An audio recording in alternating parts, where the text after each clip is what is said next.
Hello everybody. Paper number 5, All for Love, part 2. In this part, we see that Cleopatra is very sad on hearing the news that Antony is going to leave Egypt. I told you Cleopatra and Antony are in a very strong love bondage.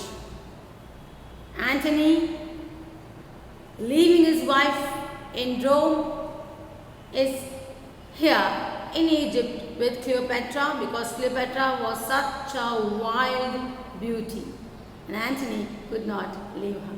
But now Cleopatra got some news that Antony is planning to leave Egypt and she is sad. So we can see there is a situation like pull and push in between them. And Cleopatra is worried what she can do to stop Antony. Now Antony is stuck up between a woman, that is Cleopatra, her love, and other side his sense of duty towards his nation.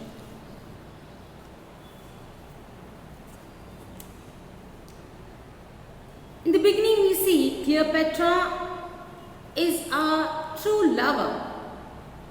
I told you, she pretends actually, now she is in love with Antony, but she was once loving Caesar.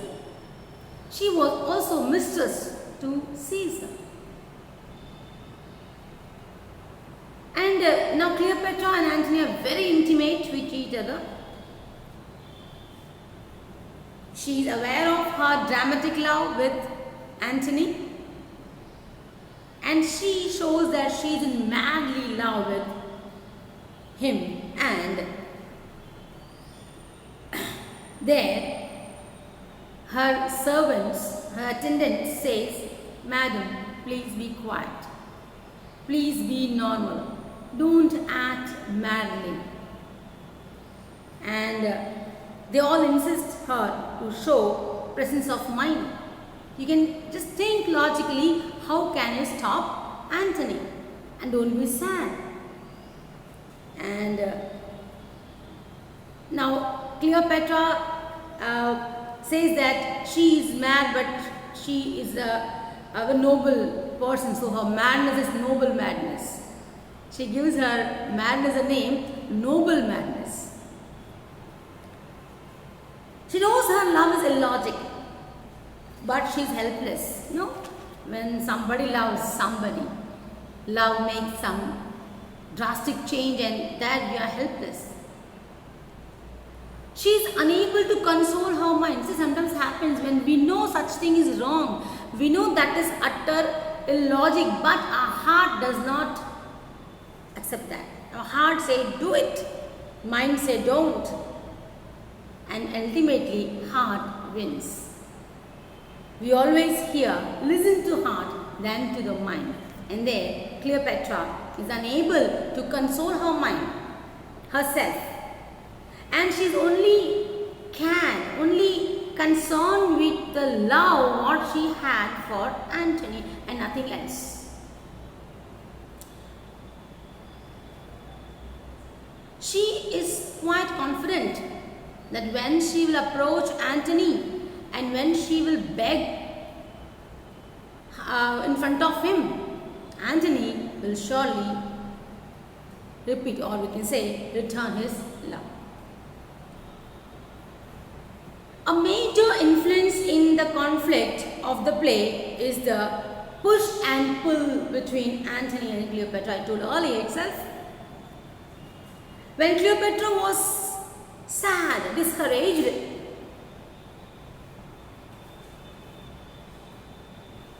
Alex, I remember telling this before also, Alex was an eunuch and he was Cleopatra's very near companion.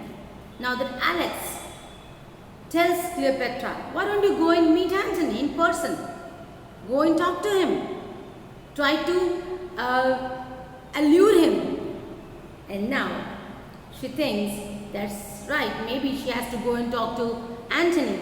And Cleopatra is convinced to go to talk to Antony, and she believes that Antony will surely be convinced by her.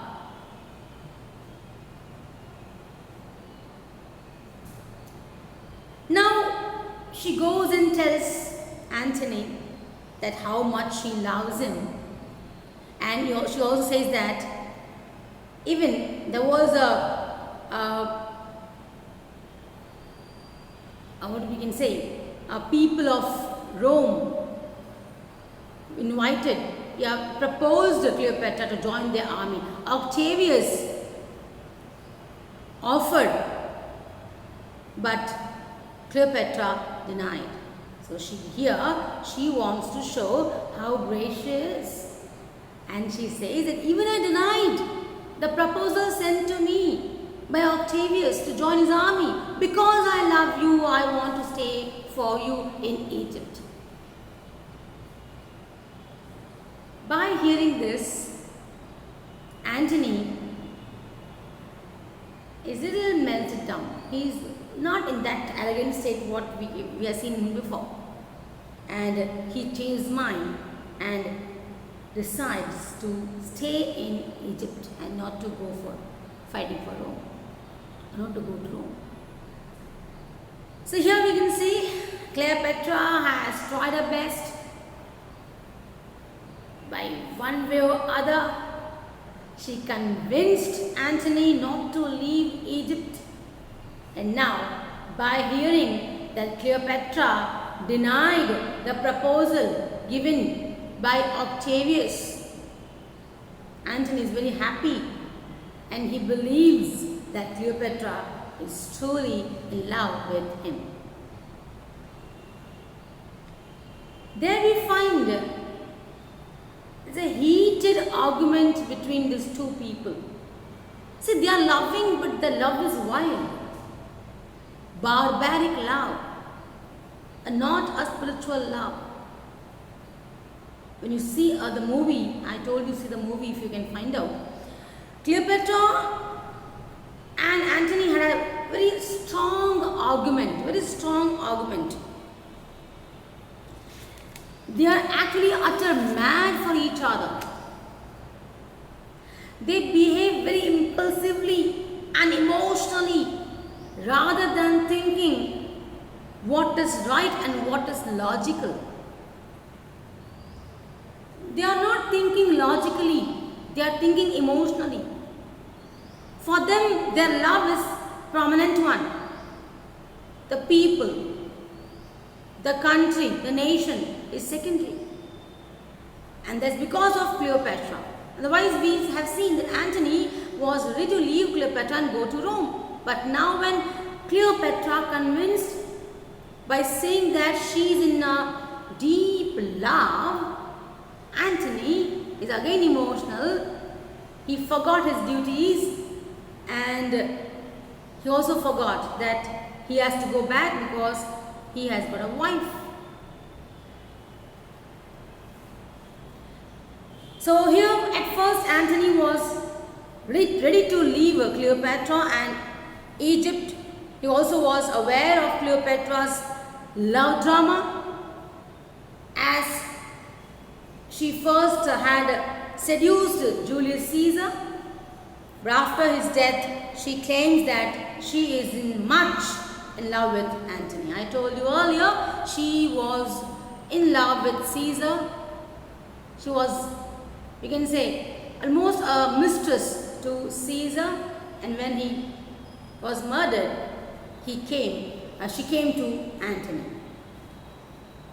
But when Cleopatra comes in front of him, so Antony could think logically and with right angle when he is away from Cleopatra. But when he is in front of Cleopatra, or we can say when Cleopatra is in front of Antony, all goes away.